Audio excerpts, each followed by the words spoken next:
శ్రోతలకు స్వాగతం. ఈరోజు వినిపించబోతున్న నవల అగ్రహారం. రచన కావిలిపాటి విజయలక్ష్మి గారు.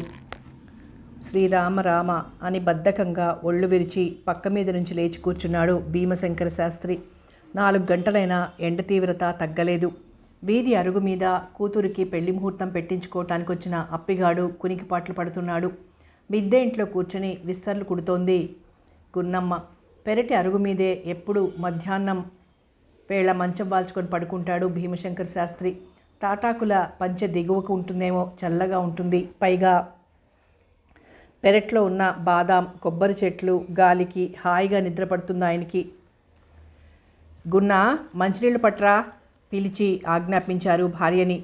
తెల్లగా శుభ్రంగా ఉన్న కంచు చెంబులో మంచినీళ్లు తెచ్చి అతనికి ఇచ్చింది ఆవిడ.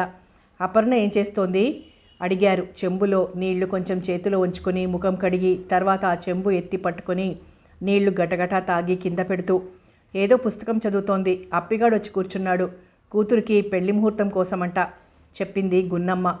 భుజం మీద గావంచతో ముఖం తుడుచుకొని గదిలోకి వెళ్ళి గోడగూట్లో ఉన్న పంచాంగం చంకన పెట్టుకొని చిన్న తుంగచాప తీసుకొని నడవాలోంచి వీధి అరుగు మీదికి వెళ్ళి ఏరా అప్పి అని అప్పిగాడిని పలకరించి చాప వాల్చుకొని కూర్చున్నారు శంకరశాస్త్రి. ఈ నెలలో ముహూర్తాలు ఉన్నాయేంటి బాబు అడిగాడు అప్పిగాడు బుర్రగొక్కుంటూ. ఉన్నాయిరా, ఎవరికి చేస్తావు పెళ్ళి అన్నాడు శంకరశాస్త్రి పంచాంగం వ్యాసపీఠం మీద పెట్టి చూస్తూ. మా లచ్చినికండి. వరుడి పేరు అంటే నీ అల్లుడి పేరు లక్ష్మయ్య అండి. వేళ్ళు కడుపులు లెక్కపెట్టి భేషుగ్గా ఉంది. ఏమిట్రా, భూమి పుట్రా ఉన్నవాడేనా అడిగారు. ఉన్నోడనే ముదురోడైనా ఇచ్చేద్దారని అనుకున్నానండి. ముదురోడా? లక్ష్మి బాగుంటుందిరా పాపం. ఆశ్చర్యం, అందులోనే సానుభూతిని వ్యక్తపరిచారు శంకరశాస్త్రి మాటల్లో. నవ్వి అది బాగుంటుందనే ఇష్టపడ్డాడండి. ఆడికి 4 ఇళ్ల లోగిలి ఇల్లుందండి, 10 ఎకరాల పొలం ఉందండి.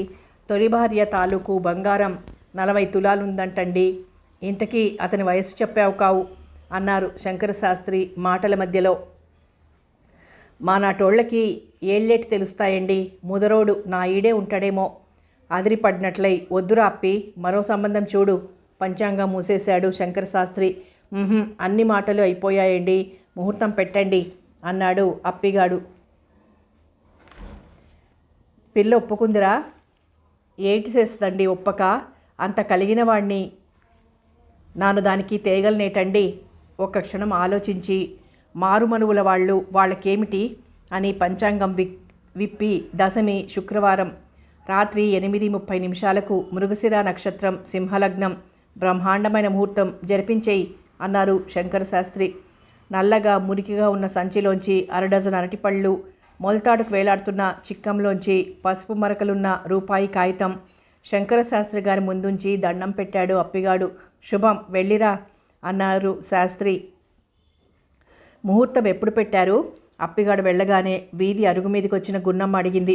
నేను పెట్టేదేమిటే, పంచాంగంలో రాసి ఉంది శుక్రవారం. ఆస్తుందని వాడికి కూతుర్నిచ్చేస్తున్నాడట అప్పిగాడు. చూడు వెదవ ఆశ అన్నాడతను కళ్ళజోడులోంచి ఆమె వైపు చూస్తూ. వాళ్ళకేమిటి, మారుమనువుల వాళ్ళు. అతనితో కాపురం దానికి నచ్చకపోతే వదిలేసి మరొకటితో పోతుంది. మనలాంటి వాళ్ళమైతే ఆలోచించాలి కానీ అందావిడ. అయితే మాత్రం వీడికి బుద్ధుండొద్దు. పందిట్లో చేసిన పెళ్ళి మారుమనువు ఒకటవుతుందా? అతని వల్ల వీడికేదో బాగా ముట్టుంటుంది అంది గున్నమ్మ. పట్నంలో అయితే ఇరుగు పొరుగుల విషయాలే పట్టించుకోరు, కానీ పల్లెటూళ్ళల్లో మాత్రం అందరి విషయాలు తమవే అన్నట్లు చర్చించుకుంటారు. అది అగ్రహారం. శంకరశాస్త్రికి జ్యోతిష శాస్త్రం, ప్రశ్నాశాస్త్రం బాగా తెలుసని, అతను చెప్పిన ముహూర్తం మంచిదవుతుందని, ప్రశ్నలకు చెప్పిన జవాబులు నిజమని ఆ చుట్టుపక్కల గ్రామాల వారందరికీ ఒక నమ్మకం. తెల్లవారుజామునే లేచి స్నానం, సంధ్య, జపం, తపం ముగించుకొని వీధి అరుగు మీద చాప వాల్చుకొని పంచాంగం వగైరా పుస్తకాలు పక్కన పెట్టుకుని కూర్చుంటారు శాస్త్రి. ముహూర్తాలు పెట్టించుకునేవారు, ప్రశ్నలు అడిగేవారు ఎవరో ఒకరు వస్తుంటారు. ఎలా లేదన్నా మధ్యాహ్నం భోజనానికని లేచి ఆయన చాప చుట్టేసే వేళ్లకు 4-5 అరటిపళ్ళు, పెడలు, రూపాయల చిల్లర డబ్బులు వస్తాయి. ముహూర్తం పెట్టించడానికి రూపాయి నుంచి 3-4 రూపాయల వరకు ఇస్తుంటారు. ప్రశ్నకు ఖచ్చితంగా రూపాయి తీసుకుంటారు. ఇంకా స్థలం కొనటానికి, పొలం కొనటానికి మట్టి తెచ్చి బాబు కొనమంటారా? నా పేరుకి నప్పుతుందా అని అడుగుతారు. అతను కొద్దిగా మట్టి చేతిలోకి తీసుకుని వాసన చూసి ధాన్యపు గింజతో కలిపి అవి 3 పోగులుగా వచ్చిన వ్యక్తి చేత వేయించి ఒక్కో పోగులో గింజ లెక్కపెట్టి కొనొచ్చు, నీకు అనువైందే అని కానీ వద్దు కొనకు, నీ పేరుకు నప్పదు అని కానీ చెప్తాడు. అప్పుడు ఆ స్థలం కానీ పొలం కానీ తమరు కొనాలని ఎంత అభిలాష ఉన్నా వెంటనే ఆ అభిప్రాయం మార్చుకుంటారు వాళ్ళు. బాబు దండాలండి అంటూ మరొక వ్యక్తి రావటంతో లోపలికి వెళ్ళిపోయింది గున్నమ్మ. పెద్ద చక్రంలా ముగ్గు గీసి ఉన్న ఒక కట్ట మీద రూపాయి కాగితం పెట్టి, బాబు పండా కాయా అన్నాడతను. ఒక్కసారి శూన్యంలోకి చూసి కళ్ళు మూసుకొని మళ్ళీ కళ్ళు తెరిచి వేళ్ల కణుపులు శాస్త్రి లెక్క పెడుతుంటే దడదడ ఆత్రంగా కొట్టుకునే గుండెతో శాస్త్రి ముఖంలోకి చూస్తున్నాడు ఆ వచ్చిన వ్యక్తి. అతను చెయ్యి ఊతగా తెచ్చుకున్న లావాటి కర్ర పక్కన పడేసుకుని కూర్చున్నాడు. శాస్త్రి పెదవి విరిచి విచారం నటించి, లాభం లేదోయ్ నాయుడు, పనవదు అన్నాడు. గట్టి ప్లీడర్నే ఎట్టానండి, అస్సలది నా పొలంలోని స్థలమండి, ఆడు బండితో ఎట్టి కలిపేసుకున్నాడు అన్నాడు నాయుడు నీరు కారిపోతూ. అసలు శాస్త్రిగారి మాట వినటంతోనే ఆశ ఉత్సాహం చచ్చిపోయాయి అతనిలో. అతనింకా వెళ్ళలేదు. మరొకిద్దరు వచ్చారు, ఆడ మగ. ఆమె ముక్కు కమ్మ తెంపేసినట్లు కుట్టు తెగి ఎర్రగా కొద్దిగా వాచుంది. కళ్ళ నీళ్లు చిమ్ముతుంటే అట్టమీద రూపాయుంచి, దండాల్ బాబు, కొంప ములిగిపోయింది అని బావురు మందామె. ఊరుకోమన్నట్లు చెయ్యి ఊపి మళ్ళీ వేళ్ల కణుపులు లెక్క పెట్టాడు శాస్త్రి. తర్వాత, నిన్న రాత్రి మీ ఇంట్లో దొంగలు పడ్డారు అన్నాడు. అవును బాబు, మీకు తెలియదేటుంది అందావిడ రుద్ధస్వరంతో. వాళ్ళు గజ దొంగలు, పోయిన వస్తువులు దొరకవు. నిన్న రాత్రి ఆ ఇంట్లో నువ్వు కూని అవ్వాల్సింది దైవికంగా తప్పిపోయింది అని శాస్త్రి అనేసరికి వచ్చిన ఆ 2 వ్యక్తుల చేతులు గుండెల మీదకి చేరాయి. వెళ్ళిపోండి, మరి దొరకదు అన్నాడు శాస్త్రి. నెమ్మదిగా లేచి శాస్త్రి గారికి మరోసారి మౌనంగా నమస్కరించి వెళ్ళిపోయారు వాళ్ళు. మరోసారి చూడండి బాబు, ఇందాకటి ఏలా బాగులేదేమో అన్నాడు. మళ్ళీ ఏదో ఆశ చిగురిస్తుంటే నాయుడు సర్దుకుని చతికిలబడి కూర్చుని మరొక రూపాయి కాగితం పక్క జేబులోంచి తీసి అట్ట మీద పెడుతూ, మళ్ళీ లెక్కలు కట్టి గట్టిగా ప్రయత్నిస్తే లాభం ఉండొచ్చుంటుంది ప్రశ్న అన్నారు శంకరశాస్త్రి. గట్టిగా అంటారేంటి, పొలం ఇల్లు భూమి పుట్ర అంతా అమ్మి అయినా సరే నేను గెలవాలి, అదే నా పట్టుదల. ప్లీడర్ గారికి అప్పుడే 400 ఇచ్చానండి, 1000 రూపాయలకి ఒప్పుకున్నానండి అన్నాడు నాయుడు ఉత్సాహంగా. ప్రయత్నం మానవ ధర్మం, ఆ పైన ఫలితం దైవ నిర్ణయం అన్నారు శాస్త్రి. అంతేలేండి అని లేచి మళ్ళీ కేసు గెలిచాక తమను దర్శనం చేసుకుంటాను అని వెళ్ళిపోయాడతను. పొద్దువాలి అతను సంధ్యావందనానికి లేచే వరకు అలా ఎవరో రావటం వెళ్ళటం జరుగుతూనే ఉంటుంది. ప్రశ్న ముహూర్తం అవసరం లేకపోయినా ఎవరో రైతులు శాస్త్రి గారితో కూర్చుని కబుర్లు చెప్తుంటారు. అతను పుస్తకాలు బొత్తిపెట్టి చంకన పెట్టుకుని లోపలికి వెళ్ళబోతుంటే ఒక చేత్తో పుస్తకాలు, రెండవ చేత్తో సిల్వర్ క్యారియర్ పట్టుకొని పంచదులిపి అరుగు మీద అడుగు పెట్టాడు శాస్త్రిగారి కొడుకు అవధాని. ఏరా ఇంత ఆలస్యం, ఏ చెట్టు కిందో గోలికాయలాడుకుంటున్నావు అవునా? తీవ్ర స్వరంతో కొడుకుని ప్రశ్నించాడు శాస్త్రి. లేదు నాన్న, నాయుడు కొడుకు మామిడికాయలిస్తాను తోటలోకి రా అంటేనో అన్నాడు బెదురు చూపులు చూస్తూ. ఇచ్చాడా? శాస్త్రి గొంతు కంగుమంది కోపంతో. రేపు రమ్మన్నాడు నాన్న, తోటలో వాళ్ళ నాన్నున్నాడు అన్నాడు అవధాని భయంగా తండ్రి వైపు చూస్తూ. లోపలికి నడు వెధవ, చదవరా అంటే పెత్తనాలు అని కసురుకుంటూ ఇంట్లోకి నడిచాడు శంకరశాస్త్రి. పెరటి వాకిట్లో నులక మంచం మీద కూర్చుని ఒళ్ళో మల్లెమొగ్గలు పోసుకుని మాల కట్టుకుంటోంది అపర్ణ. శాస్త్రి గారి సంధ్యావందనానికి రాగి పంచపాత్రతో నీళ్లు, ఉద్ధరిణి, పళ్ళెం అమర్చింది. సాయంత్రం వంట ప్రారంభించింది గున్నమ్మ. శంకరశాస్త్రి గారికి ఒక కూతురు, ఒక కొడుకు. సంతానం, అతని వృత్తి, జీవనోపాధి జ్యోతిష్యం. అతనికి ఉన్న ఆస్తి ఆ ఇల్లు మాత్రమే. అయితే అతనికి ఆ ఊర్లోనే కాక చుట్టుపక్కల గ్రామాల వారి దగ్గర కూడా మంచి గౌరవం ఉంది. 15 ఏళ్లు నిండిన అపర్ణకు నలుగురి సహాయం అర్థించి పెళ్లి జరిపించేయాలని అతని ఆరాటం. ఆమె చదువు 5వ తరగతిలోనే ఆగిపోయింది. ప్రతివారు కట్నం ఎంతిస్తారు అని ప్రశ్నించేవారే. ఆమె పెళ్ళి అతనికి ఒక సమస్య అయింది. పత్రికలు, పుస్తకాలు అరువు తెచ్చుకొని చదువుతుంది అపర్ణ. పొరుగురులో ఉన్న టూరింగ్ హాల్కి వచ్చిన సినిమాలు స్నేహితురాళ్లతో వెళ్ళి చూస్తుంది. ఆ పిల్లకు పెళ్ళి, భర్త ఇలాంటి ఊహలు ఇంకా లేవు. దొరికిన ప్రతి పుస్తకం చదవటం, పట్నం నుంచి పుస్తకాలు తెమ్మని సుగుణకు ఉత్తరాలు రాయించటం, ఆ ఊర్లో ఉన్న చిన్న గ్రంథాలయంలో ఉన్న పుస్తకాలు చదవటం, వేణుమాధవ్ చెప్పే కబుర్లు వినటం, అంతవరకే. తన తండ్రికి నెలసరి ఆదాయం ఏమీ లేదని, అరటిపళ్ళు ₹1 రోజు వచ్చేదే తమ ఇల్లు గడుపుతుందని ఆ పిల్లకు తెలుసు. అందుకే అందమైన బట్టలు కావాలని తనను కూడా పొరుగురు స్కూల్లో చదివించమని అడగలేదు అపర్ణ. గున్నమ్మ గారికి కూతురు పెళ్ళైపోతే బాగుండును అనే ఆరాటమే కానీ సాధక బాధకాలేమిటో ఆమెకు అంతగా తెలీదు. తన భర్త కూతురికి పెళ్లి చేస్తానంటే అందరూ ఆదుకుంటారు అనుకుంటోంది. తన కూతురు అందమైన పిల్ల కనుక ఏ పెళ్లి కొడుకు కాదనడు అనుకుంటోంది. తేలిక చిక్కినప్పుడు పిల్లకు సంబంధం చూడండి అని సాధిస్తుంది భర్తను. ఆమె ఒక పాతకాలపు మనిషి. కాళ్ళు చేతులు కడుక్కొని బట్టలు మార్చుకొని బుద్ధిమంతుడిలా పుస్తకం ముందు పెట్టుకొని లాంతర్ దగ్గర కూర్చున్నాడు అవధాని. జపం చేస్తూనే అరకంట మెచ్చుగోలుగా కొడుకు వైపు చూశారు శంకర శాస్త్రి.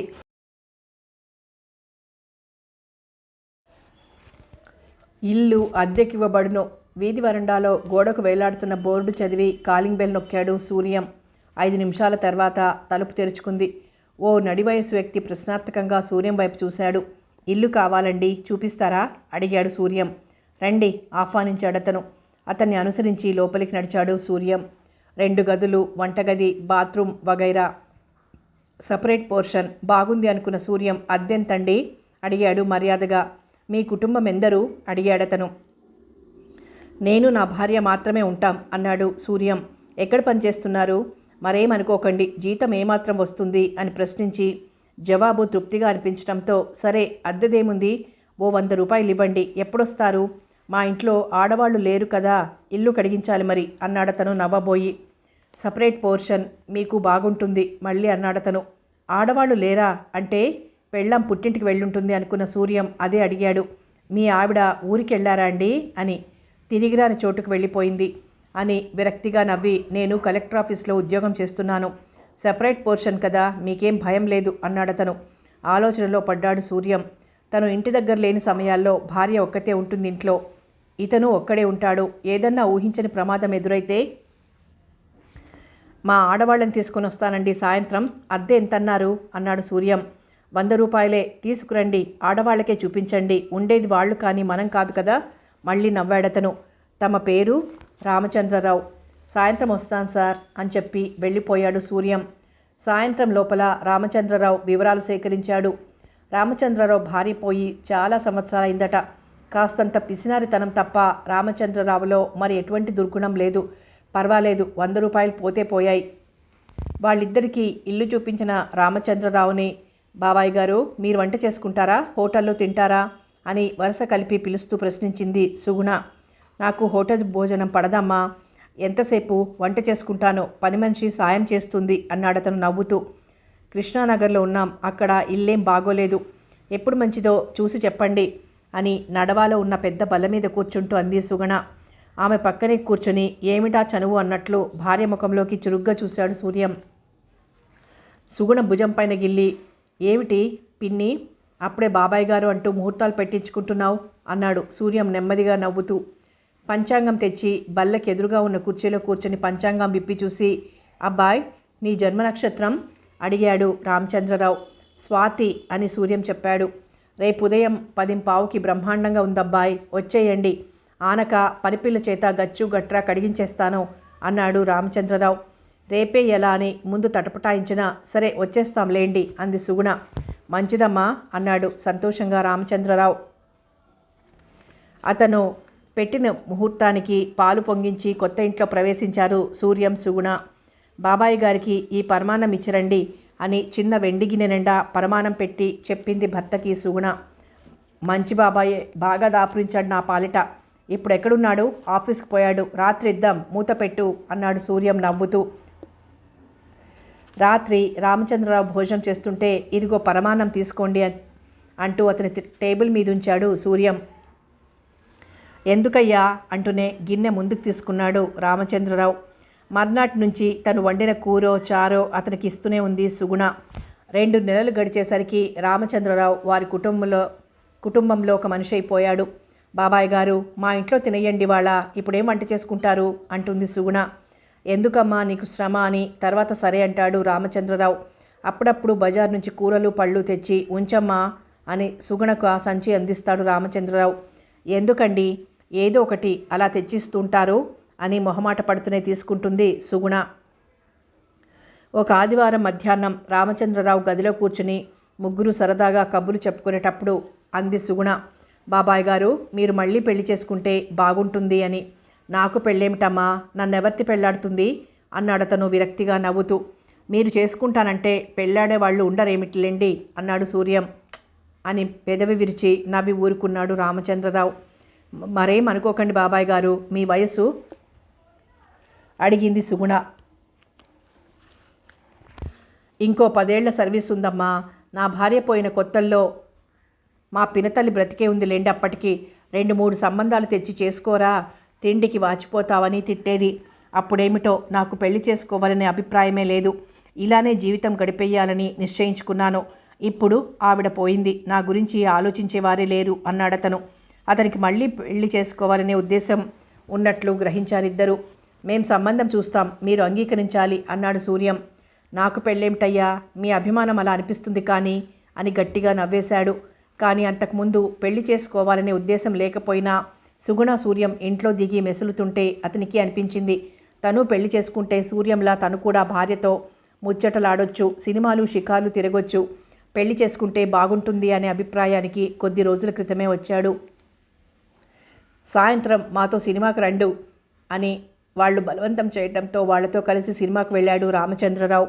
సినిమా చూస్తున్నంతసేపు రామచంద్రరావుకి సంబంధాల గురించి ఆలోచిస్తోంది సుగుణ. ఇంటికొచ్చాక నిద్రపోయే ముందు ఏమండి పిలిచింది సూర్యాన్ని. ఆమె వైపు తిరిగి ఏం ప్రశ్నించాడు సూర్యం. అగ్రహారంలో మీరు చూసుంటారు, ఆ రోజు తడిబట్టలతో చెరువు నుంచి మంచినీళ్ళు తెచ్చింది గుర్తుందా అడిగింది. బాగుంది, మీ ఊళ్ళో బ్రాహ్మణులంతా తడిబట్టలతోనే చెరువు నీళ్ళు తెచ్చుకుంటారు, మీ అమ్మ అందరూ తేవటం చూశాను నవ్వుతూ అన్నాడు. అది కాదండి, జానకమ్మ అని తెల్లగా కాస్త లావుగా ఉన్నట్లు కనిపిస్తుంది ఆవిడ. ఓ ఆవిడ, జానకమ్మ. ఆమెను చేసుకుంటారా బాబాయ్ గారు? ఆమెను మొగుడు వదిలేశాడు కదూ? అవును పాపం, జానకమ్మ మంచిదే. తన వయసు 35 ఉంటుంది. అన్నా వదిన ఆమెకు అన్నం పెట్టడానికే గింజుకుంటారు, సరిగ్గా పెట్టరు. అగ్రహారంలో ఎవరికి ఎటువంటి పని సాయం చేయమన్నా చేస్తుంది, ఆమెకు భోజనం పెడుతూ ఉంటారు. ఇంచుమించుగా ప్రతిరోజు ఎవరింట్లోనో ఆమె భోజనం గడిచిపోతుంది. తన మొగుడు తిరిగొచ్చి తనను ఏలుకుంటాడనే ఆశ మరి లేదు. వాడు ఎవరితోనో పెట్టుకుని దానికి 2 పిల్లల్ని కూడా కన్నాడట. జానకమ్మ మనిషి బాగుంటుంది కదూ? నాకు చెప్పావు కానీ ఈ మాట రామచంద్రరావు గారితో మాత్రం అనకు. మొగుడు వదిలేసింది, మొగుడు పోయింది అని ఈ సంబంధాలు చెప్పటం బాగుండదు. బాగుండటానికి ఏముంది? అతడు ఓ పెళ్ళాంతో కాపురం చెయ్యలేదు. జానకమ్మ కొన్నేళ్లు మొగుడుతో కాపురం చేసిందేమో అంతే. మీ మగవాళ్ల మనస్సులు మరమ్మత్తు కావు. శతాబ్దాలు గడిచిన ఆవిడ్ని ఇతను పెళ్లి చేసుకోవటంలో ఆక్షేపణ ఏముంది? మళ్ళీ స్టేజీలెక్కి ఉపన్యాసాలు దంచేస్తారు, వరకట్నాల గురించి, స్త్రీ పునర్వివాహం గురించిను. సిగ్గు లేకపోతే సరి. ఆమె చెయ్యి పట్టి లాగుతూ, ఎవరికి సిగ్గు? నాకా, రామచంద్రరావు గారికా? పోనీ ఎందుకు ఆవేశపడిపోతావు? కానీ ఈ విషయం నువ్వు ఆమెను పెళ్లి చేసుకుంటావా అని డైరెక్ట్గా అడిగేయటం కాక మన సాంప్రదాయం, వివాహ వ్యవస్థ గురించి మాటల్లోకి దింపి అతని అభిప్రాయం తెలుసుకో అన్నాడు సూర్యం.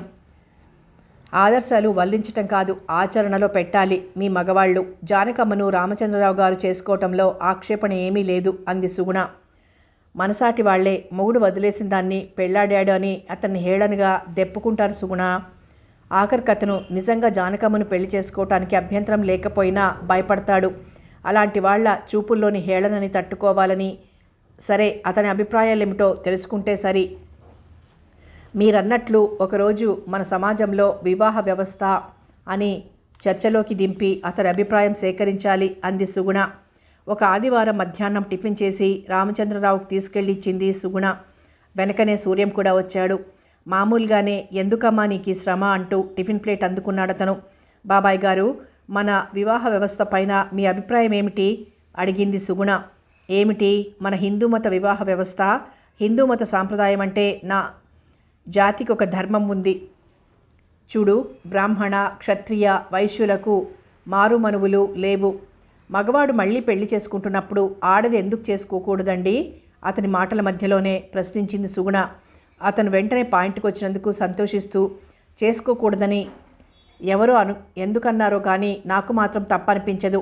అయితే ఆడది మళ్ళీ పెళ్లి చేసుకోవటం పిల్లలు గట్రా ఉంటే ప్రతిబంధకం కదూ. అయినా అన్నీ సవ్యంగా ఉన్న ఆడపిల్లలే పెళ్ళిళ్ళు కాకుండా ఉండిపోతున్న ఈ రోజుల్లో వెధవ ముండలు ఎందుకు పెళ్లి చేసుకోకూడదంట? ఏమిటి పిచ్చి కబుర్లు? కాలం మారింది, మనుషులు మారుతున్నారు. పెళ్ళాడేవాడుంటే ఎవరితైనా తప్పకుండా చేసుకోవచ్చు మళ్ళీ పెళ్ళి. ఆమె చేసుకోవటం కాదు, అలాంటి నిర్భాగ్యురాలిని మీ మగవాళ్ళు ఎందుకు పెళ్లి చేసుకోకూడదని నేను అడుగుతుంటా. ఎందుకు చేసుకోకూడదు? ఆమె రూపం గుణం నచ్చితే లక్షణంగా పెళ్లి చేసుకోవచ్చు. కానీ నేను అనుకుంటాను, మన దేశపు మగాడు అంతవరకు నాకు తెలియదు, కానీ మన తెలుగు వాళ్ళు మీరు చెప్పారే ఈ అగ్రజాతుల వారు ఆదర్శాలు వల్లించటమే కానీ అలాంటి తెగువ చెయ్యలేరని.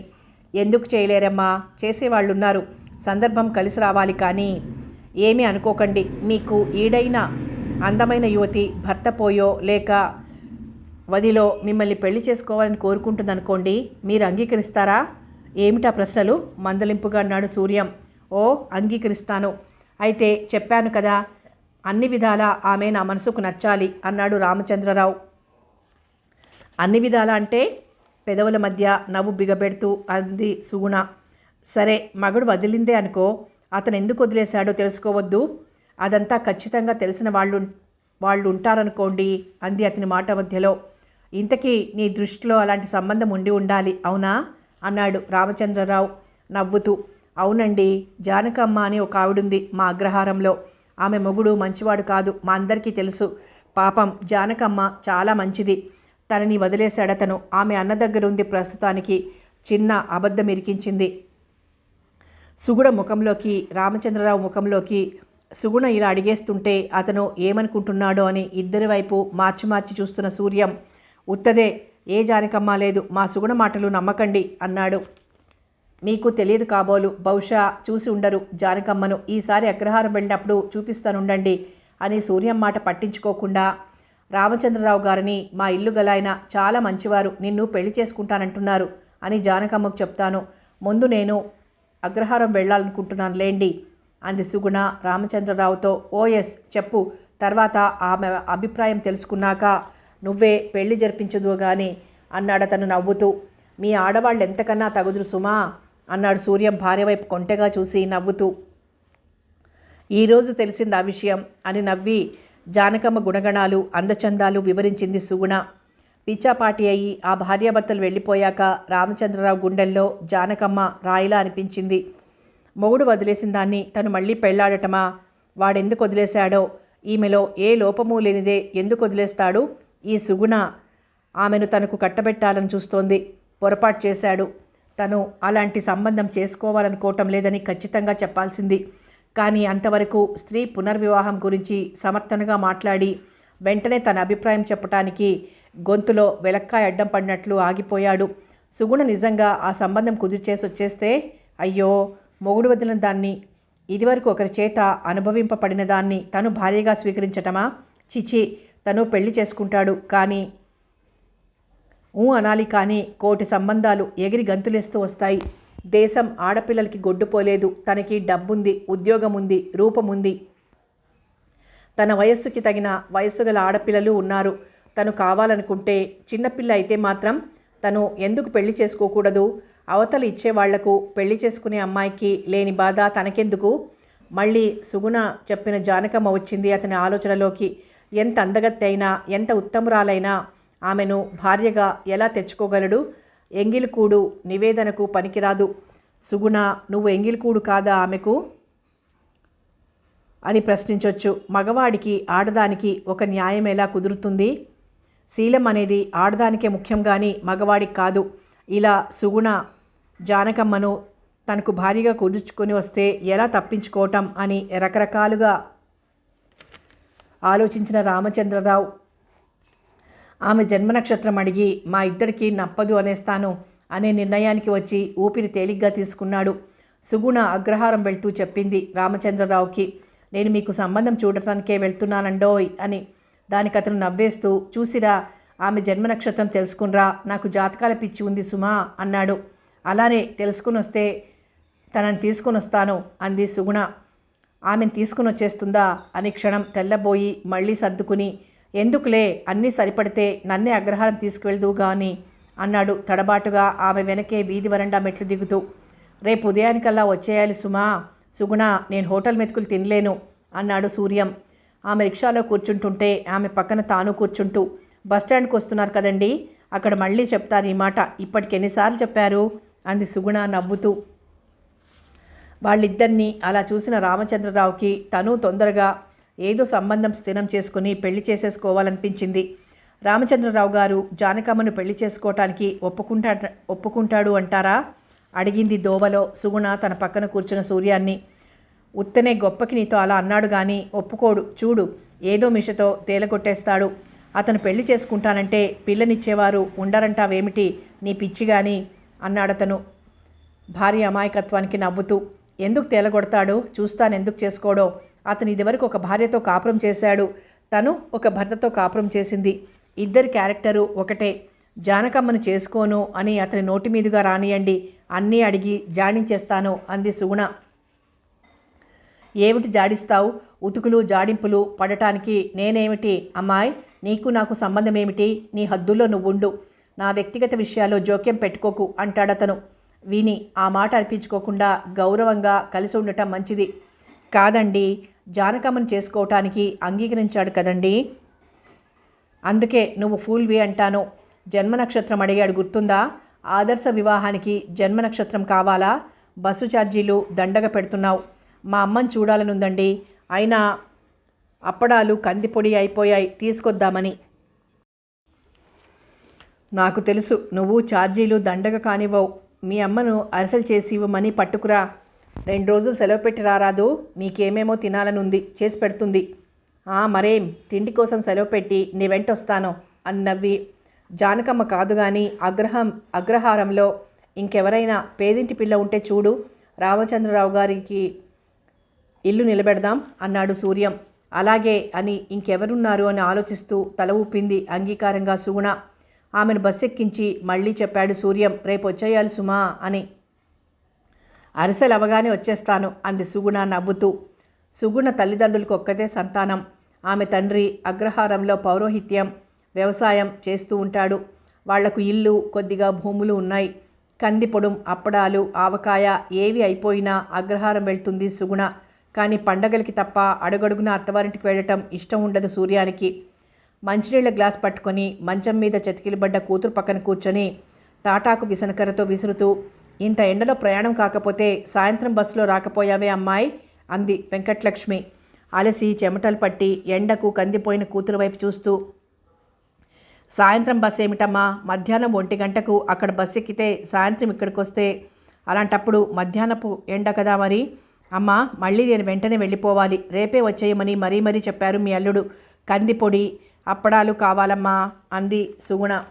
అలానే వెళ్దూ గాని, అతనేం అలసిపోడులే, 2 రోజులు హోటల్లో తింటాడు, 4 చేసిస్తాను, 4 రోజులుండి వెళ్దూ గాని, చల్లటి నీళ్లతో ముఖం కాళ్ళు చేతులు కడుక్కో అందావిడ ఆప్యాయంగా కూతురికి కొసరి వడ్డించి అన్నం తినిపిస్తూ. అమ్మాయి ఒంట్లో బాగుందా అడిగింది వెంకటలక్ష్మి. ఆమె ఎందుకలా అడుగుతోందో తెలుసు సుగుణకి. తనకి అన్నం సహించటం లేదనో, వాంతులవుతున్నాయనో తను చెబితే విని ఆనందించాలని ఆమె ఆరాటం. కానీ పెళ్ళై కాపురానికి వెళ్ళి 4 సంవత్సరాలు దాటినా అలాంటిది ఏమీ లేదు. నాకేమిటమ్మా ఒంట్లో బాగోక, అమ్మా అరిసెలు చేయవా గారంగా అడిగింది సుగుణ. ఆమె భర్త ఏం కావాలని తెమ్మన్నా తనకే కావాలని చేయించి పట్టుకు వెళ్తుందామె. ఏ పిండి వంటైనా అతను అడిగాడని చెప్తే తన తల్లిదండ్రుల దగ్గర అతడు చులకనవుతాడని ఆమె ఉద్దేశం, భయం. అరిసెలు తినాలనుందా, అన్నం సహిస్తోందా, ఏమిటి ఆ తిండి, నాకు అరిసెలు చేయటం రాదు కదమ్మా, అందుకని. అన్నం సహించకేం, బాగానే తింటున్నాను, 4 రోజుల క్రితమే స్నానమైందమ్మా అంది సుగుణ నవ్వేస్తూ. 4వ సంవత్సరంలో కాన్పు వస్తుందన్నాడు, నీ జాతకరీత్యా సంతానం ఉందన్నాడు. చూస్తుంటే శంకరశాస్త్రి మాట కూడా అబద్ధమే అవుతోంది కాబోలు స్వగతములా అందామే. శంకరశాస్త్రి దేవుడా అన్నవ్వి. ఇప్పుడప్పుడే పిల్లలకి తొందర ఏమిటమ్మా, నా వయసు 22 కదా అంది సుగుణ. నాకు తెలియక అడుగుతాను, మీరు పిల్లలు పుట్టకుండా జాగ్రత్త పడుతున్నారేమిటే, ఓ ఏడాది వరకే ఏ పిల్లన్నా నీ దగ్గరుంటుంది, తర్వాత నేనే పెంచుతాను అందావిడ. నువ్వు పెంచటానుకున్నప్పుడు ఇక మాకు జాగ్రత్తలు ఎందుకమ్మా అని నవ్వి మజ్జిగ పోయి అంది సుగుణ.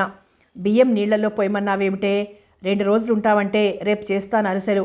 కాదు, రేపే వెళ్ళిపోతానంటే ఇవాళే చేస్తాను. జానకమ్మకు కబురు చేస్తే పిండి దంచుతుంది అంది వంటగిన్నెలు సర్దుతూ వెంకటలక్ష్మి.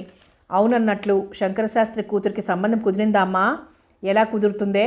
ఆయవార్పు బియ్యాలతో గాదెలు నిండుతాయా అన్నట్లు అతనేం చెయ్యగలడే? పెళ్ళి అరటిపళ్ళు దక్షిణ డబ్బులు పెళ్ళికి కూడబెట్టగలడా?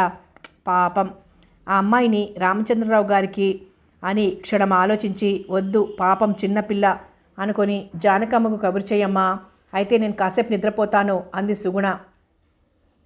మళ్ళీ సాయంత్రం రోకలి చప్పుడికే మెలకువ వచ్చిందామెకు. బద్ధకంగా లేచి ఒళ్ళు విరుచుకొని పెరటి వరండా వైపు నడిచింది. పచ్చగా ఒడ్డు పొడుగులో అందంగా కనిపించే జానకమ్మ తడిబట్ట కచ్చబోసి కట్టుకొని పిండి దంచుతోంది. ఎవరికి ఏ సాయం కావాలన్నా చేస్తుంది జానకమ్మ. ఆమె చేత ఏదైనా పని చేయించుకున్న వాళ్ళు ఆ పూట ఆమెను భోజనం చేసి వెళ్ళు అంటారు.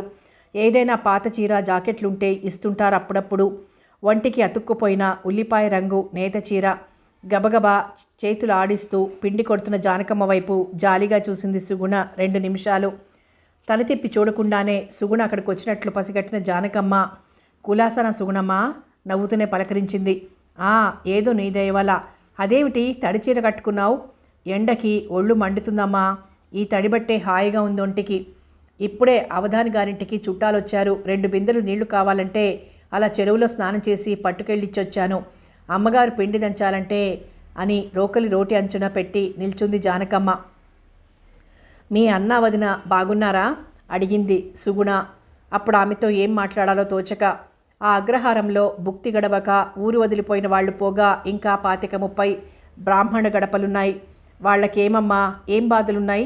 ఇంట్లో చాకిరీకి నేనున్నాను, నిక్షేపంలా ఉన్నారు అని మళ్ళీ రోకలెత్తి పిండి దంచడం ప్రారంభించింది జానకమ్మ. వెంకటలక్ష్మి పిండి జల్లెడ్లో వేసి జల్లిస్తూ, కాఫీ ఫ్లాస్క్లో ఉంది, తీసుకోవే సుగుణ. పిండి వడియాలు వేచి సిల్వర్ డబ్బాలో పోసి గోడ కిటికీలో పెట్టాను, తీసుకో అని కూతురుకు చెప్పింది. అమ్మా, జానకమ్మకు కాఫీ ఇచ్చావా అడిగింది సుగుణ. తాగింది, వడియాలు ఇచ్చాను. కాఫీ టిఫిన్ అయ్యాక పెరటి వాకిట్లో సపోటా చెట్టు కింద మంచం వాల్చుకొని పడుకుంది సుగుణ. అరిసెల వంట కూడా అయ్యాక భోజనం చేసి రాత్రి 8 గంటల వేళ వెళ్తాను వెంకటలక్ష్మి గారు, రేపు చెరువు నీళ్లు ఓ బిందెడు పడేయమన్నారేమిటి అడిగింది జానకమ్మ. తెచ్చిపెట్టు, అమ్మాయి వెళ్ళిపోతానంటోంది. వస్తానమ్మా అని వీధి వాకిలి వైపు నడిచిన జానకమ్మ వెనకేనే నడిచి, జానకమ్మ పిలిచింది సుగుణ నెమ్మదిగా. నవ్వుతూ వెనుదిరిగి నిల్చుని ప్రశ్నార్థకంగా సుగుణ వైపు చూసింది జానకమ్మ. ఎవ్వరూ వినకుండా నీతో కొంచెం మాట్లాడాలి, ఎప్పుడు వీలవుతుంది అడిగింది సుగుణ. ఎవరు వినకుండానా అని కనుబొమ్మలు చిట్లించి ఆశ్చర్యం ప్రకటించి మళ్ళీ తేలిగ్గా నవ్వేస్తూ, రేపు వెళ్ళిపోతున్నావట కదా అంది జానకమ్మ. కావాలంటే ఉంటాను, నీకు నాతో ఒంటరిగా మాట్లాడడానికి ఎప్పుడు వీలవుతుంది? అగ్రహారంలో ఉప్పు నీళ్ళు అయిపోయిన జానకమ్మతో ఏ రహస్యం ఉంది తల్లి నీకు అని నవ్వి, పోనీ కాసేపు ఆగి వెళ్తాను, ఇప్పుడే మాట్లాడతావా అంది జానకమ్మ. ఇప్పుడా? ఇప్పుడు కాదు, రేపు. ఎక్కడో చెప్పు. ఎవ్వరూ వినకుండా నీతో కొంచెం మాట్లాడాలా? అవును. అయితే ఏదో గొప్ప మాట అయి ఉంటుంది అని ఓ క్షణం ఆలోచిస్తున్నట్లు మౌనంగా ఉండిపోయి, రేపు సాయంత్రం సోమయాజులు గారికి మడినీళ్లు తెచ్చిపెడుతున్నాను. చెరువుకని 4 గంటల వేళ బయలుదేరుతాను. చెరువు వెనుక మామిడి తోటలో అయితే ఎవ్వరూ ఉండరు. ఏం వస్తావా అంది నెమ్మదిగా జానకమ్మ. అలాగే అన్నట్లు తల ఊపింది సుగుణ. ఇంట్లోకి వచ్చిన సుగుణను ఏమిటే జానకమ్మతో కబుర్లు అడిగింది వెంకటలక్ష్మి. ఏం లేదమ్మా, రేపు తీరుబడి ఉంటే ఓసారి రమ్మన్నాను, కాసేపు కబుర్లు చెప్తుందని. రేపు వెళ్ళటం లేదు కదా అనుకుంటున్నాను. రేపే వెళ్ళిపోతానంటున్నావు? వచ్చినట్లు ఉండదు, వెళ్ళినట్లు ఉండదని 2 రోజులు ఉండి వెళ్ళే సుగుణ. 2 రోజులు కాదు కానీ రేపు ఉండి ఎల్లుండి వెళ్తాను అంది సుగుణ. రేపు బొబ్బట్లు చేయమన్నావా? చెయ్యి, ఎల్లుండి తీసుకువెళ్ళటానికి బాగుండేలా చెయ్యి నవ్వుకుంది వెంకటలక్ష్మి. బొబ్బట్లు పొట్లం కట్టి భర్తకు తీసుకువెళ్ళాలనే సుగుణ ఉద్దేశాన్ని గ్రహించింది. కథ కొనసాగుతుంది.